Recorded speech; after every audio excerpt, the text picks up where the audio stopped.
Hello everyone, Shintobin here discussing some more Warhammer combat cards, and in this one we're going to be looking at another of Mademp's meta deck lists, and this one is focusing on the Necron faction.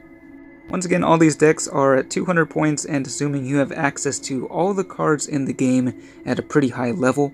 So of course most players won't have these cards at these levels in their collection, but at least it should give you an idea of what types of cards and what synergies are the strongest in the game currently. So let's start off with Nurzandri, definitely one of the stronger Necron warlords. There are two parts to a special rule. The first one randomly buffs either your ranged or melee attacks, so it makes sense to have cards with both attack types in this deck.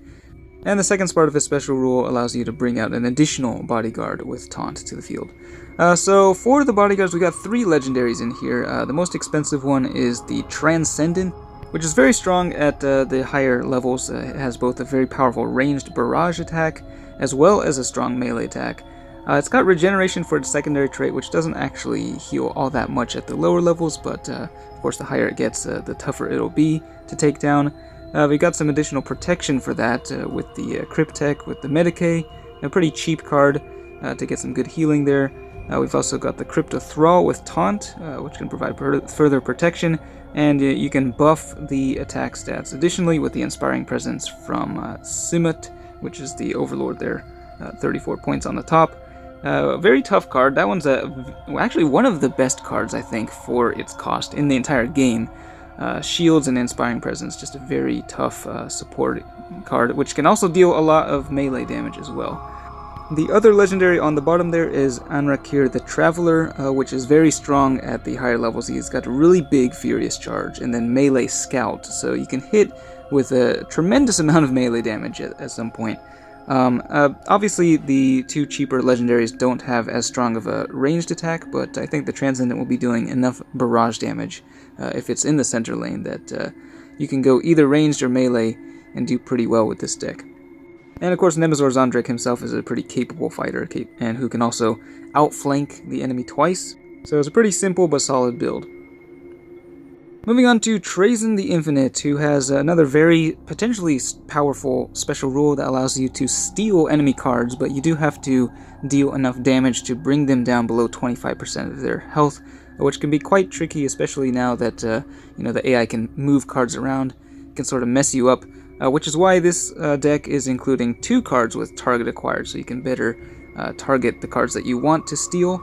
Once again, we're running the Transcendent, which, again, it's very powerful, but you have to be careful not to deal too much damage and destroy the card you're trying to steal. We've got the Overlord in there as well.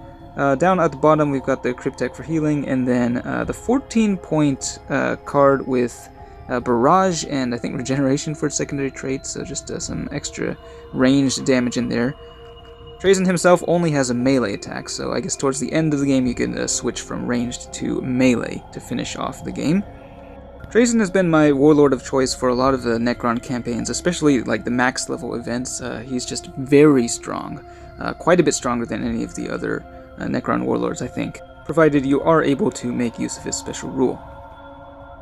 Next up, we've got Oakar, who Mademp has running a lot of the similar bodyguards again. Once again, the Transcendent and then the Overlord, as well as the Cryptech.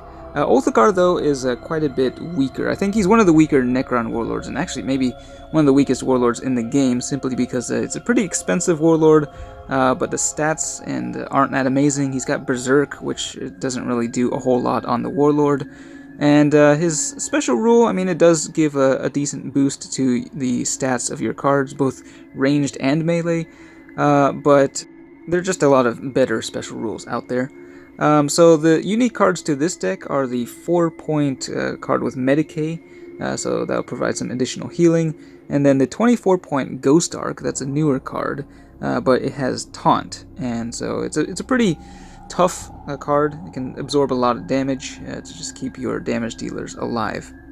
So this looks like it could be a pretty fun deck to use, but again, it's pretty similar to what we've seen already, but won't perform as well as Zandrek or Trason, I think. So for those first three warlords, it makes more sense to include bodyguards that have both a ranged and melee attack, but now for the last three warlords, we're shifting focus and using cards that only have one attack type mainly, because they sort of combo and synergize better with the Warlord's special rule. So first up is Manifest Nightmare, the Psychomancer, which is able to reduce the damage dealt to your cards as long as you're being attacked by an attack type that your card does not have, which is why it's better to have fewer attack types. And this deck is going mainly ranged, so we got the 52-point legendary Tesseract Arc, which has Barrage and Outflank for its secondary trait. And this one I don't really have at such a high level, but I have played it in max level events, and it is extremely powerful. It just deals a massive amount of damage and has a huge amount of health, so it's going to be very difficult to take down, especially with the Psychomancer special rule. We've also got the 50-point Doomsday Arc, which is another very powerful barrage unit.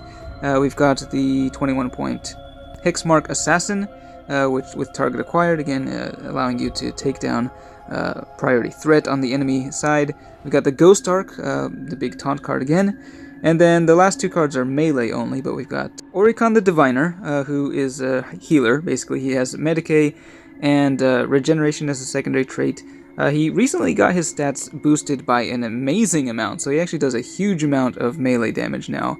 Definitely a very cost-effective card. And then the 4-point card with Medicae as well. So yeah, lots of healing, lots of damage reduction, and a fair bit of damage output from the ranged units here.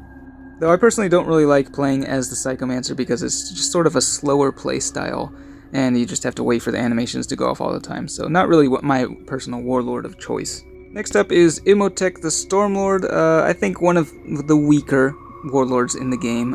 He is quite expensive, so he takes up a good amount of points. But his traits aren't really that amazing. I mean, he deals a decent amount of damage. He's got Barrage and Inspiring Presence. But yeah, his special rule is not very impactful. It just deals 20 damage at random whenever one of your cards readies, which isn't normally going to be all that many times, I think. So running pretty similar stuff, again splitting between ranged and melee only cards. So once again we got the Tesseract Arc, the Hexmark Destroyer, but also the 5-point Necron Warrior with Endless, just a body to fill up a lane. And we've got, for the melee cards, Oricon the Diviner again, the 4-point healer.